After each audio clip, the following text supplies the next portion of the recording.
Привет, меня зовут Геннадий, моя жена Оля. Да. Я работаю в Валдиксе. Мы живем в Одессе. Неделю назад, перед тем, как ситуация начала ухудшаться, в компании решили, что нам нужно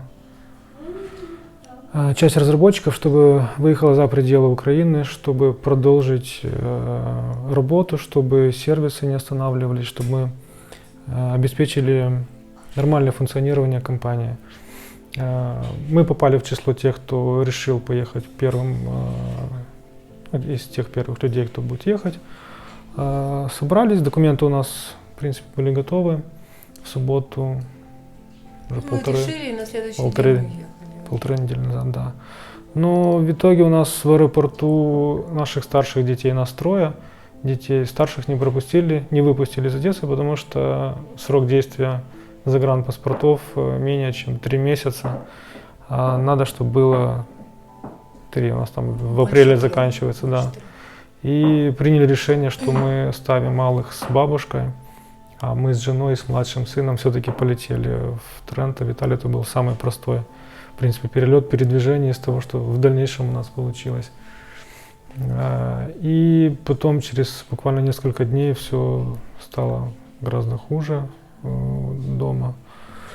Вот. В самой Одессе сейчас спокойно, и тогда было, в принципе, спокойно. Ну, кроме там эти комендантские часы, суматоха, паника, люди переживают, блокпосты, это да, понятно. Но в плане безопасности пока там, насколько я знаю, вроде спокойно. Вот. Мой брат с семьей и наши двое старших уехали к дяде на юг Одесской области. И вчера, буквально вчера, Оле удалось вчера мы приехали добраться уже со всеми. Да. Помогли компания Валдикс, организовали трансферы, билеты, перелет. Оля полетела в Бухарест. С Бухареста наш коллега помог добраться до границы Румынии с Молдавией, а с той стороны брат с женой, с детьми, с семьей, да, ехали по территории Украины.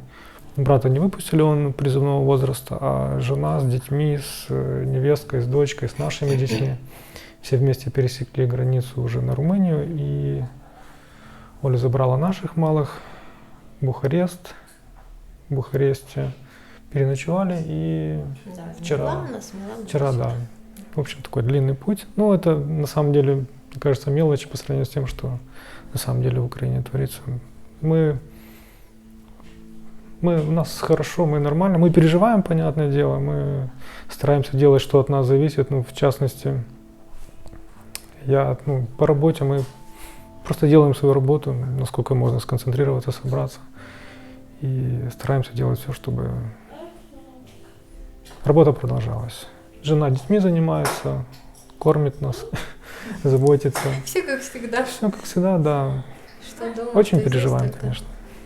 Дома в Одессе мама Олина, сестра с семьей. Созваниваемся, связь есть. Пока нормально. Я думаю, что дети на самом деле не в полной мере прониклись и понимают, и может хорошо, что они не понимают, что происходит. Да, есть информация, да, там что-то показывают, что-то говорят, но я не думаю, что они действительно это понимают, что происходит. Ей 11, она уже переживает, а младшему 8, и если он слышит, да, там стреляет, он переживает, он спрашивает, но ему стоит отвлечься, тут машинка, и все, он уже забыл, к счастью. Самый маленький спрашивает, когда мы домой вернемся, я хочу домой, скучает, переживает про бабушку, у нас дома там животное, кошечка, ну, понятно, он задает вопросы, почему так произошло, что мы не дома, а когда мы вернемся домой. Я хочу дома в садик ходить, такого плана вещи. Нам тут очень нравится на самом деле, люди очень приветливые, сотрудники, все стараются как-то помочь, при этом очень осторожно, да, ребят, мы вам нисколько не настаиваем, не хотим вас, никак вас напрячь, но если что-то надо, вы говорите, любой вопрос, любая помощь. И потом мы ночью приехали, сотрудники Никола ночью на личной машине, там до 3 ночи, там чемоданы помогал тащить. Ну, видно, что люди действительно переживают и стараются максимально принять участие, хоть как-то помочь. И вокруг тоже люди. И вот мы даже гуляли по Тренто, Оля спрашивала, там на лотке книжки продают про учебник грамматики по итальянскому, да. Он поинтересовался, откуда мы, ну, рассказали, он посочувствовал, так по плечу похлопал малому, книжку подарил с комиксами. Ну, люди, насколько можно, стараются как-то поддержать.